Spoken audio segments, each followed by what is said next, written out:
and welcome back to Kim Reads as we continue with Wicked, Murder in Its Afterlife, Chapter 16.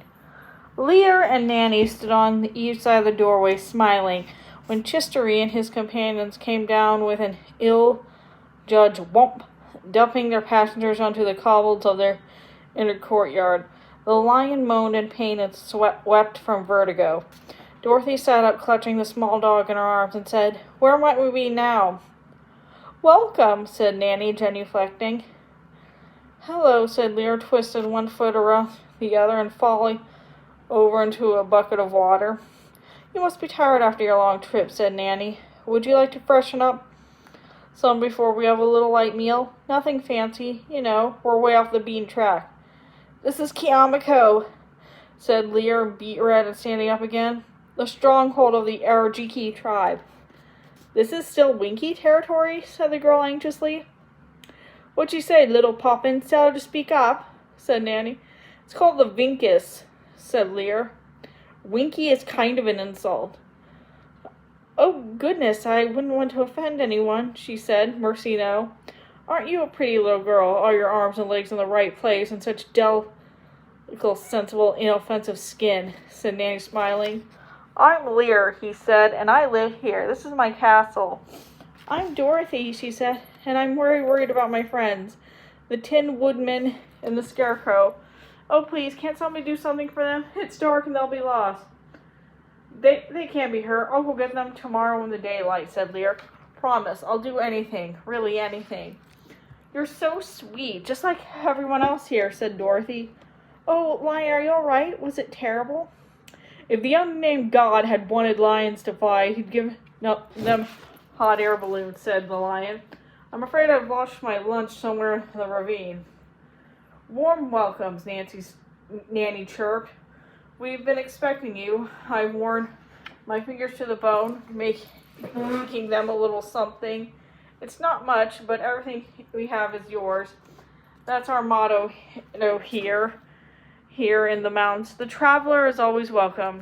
Now let's go find some hot water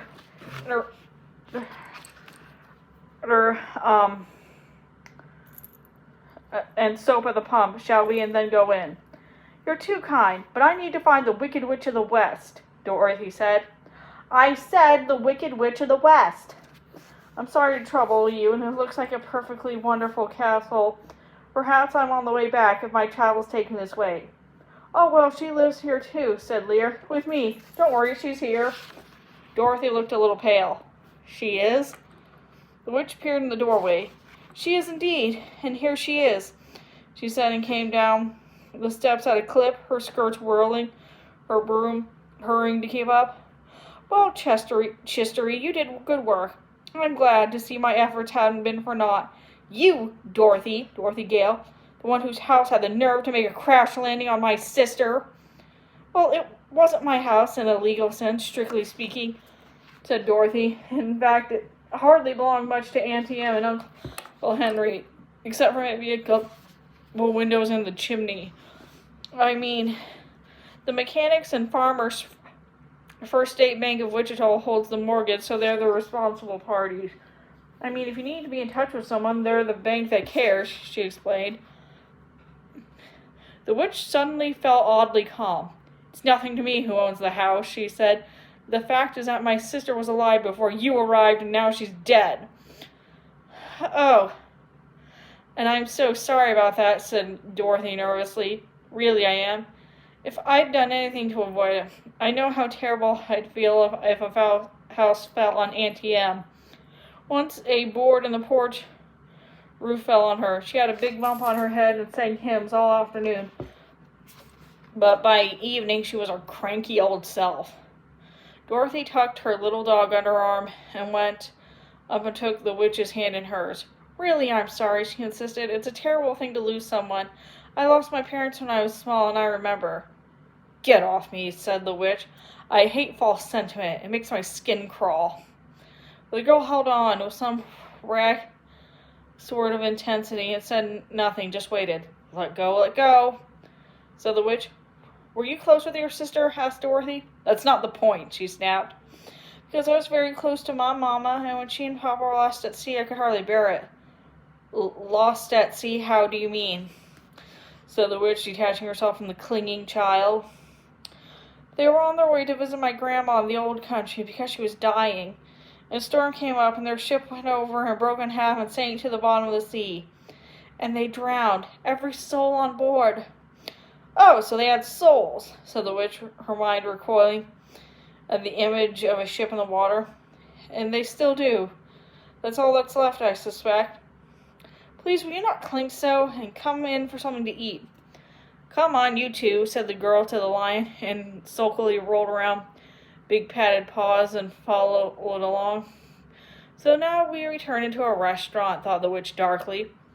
What shall I send a flying monkey down to the Red Mill to a game of violins for music?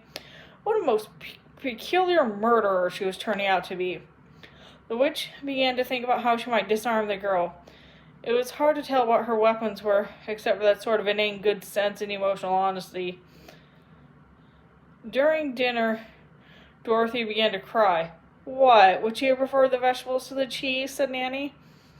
But the girl would not answer. She sat both her hands on the scrabbled oaken tabletop, and her shoulders shook with grief. Lear longed to get up and wrap around his arms around her. The witch nodded grimly that he would stay put. He whacked his milk mug hard on the table in annoyance. It's all very nice, Dorothy said, sniffling. But I'm so worried for Uncle Henry and Auntie Em. Uncle Henry frets so when I'm just a wee bit late from the schoolhouse.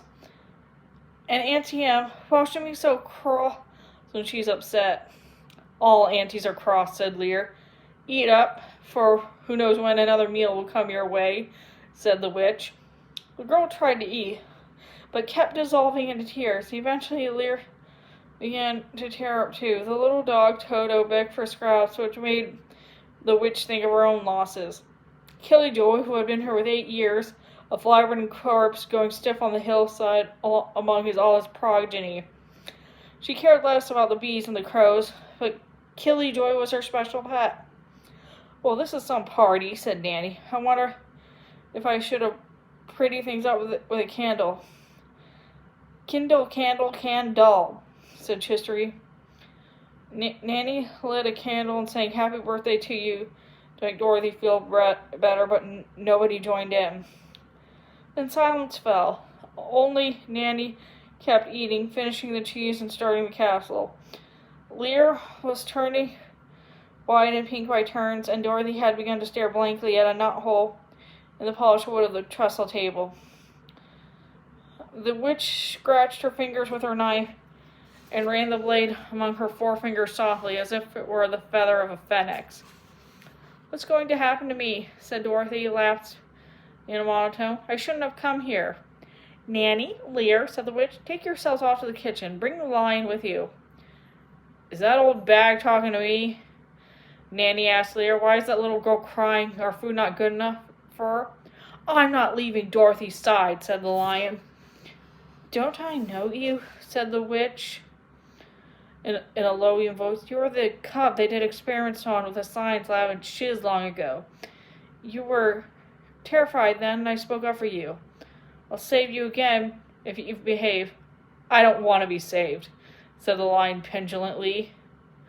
I know the feeling, said the witch, but you can teach me something about animals in the wild, whether they are revered or how much. I take it you were raised in the wild. You can be of service. You can protect me when I go out here with my grimoire, my book of magics, my Malleus Maleficarum, my mesmerizing incombolum, my codex of Scaraby, Philphon, and Gramadion, my text thaumaturgical. Lion roared so suddenly they were all joined in their seats, even Dorothy.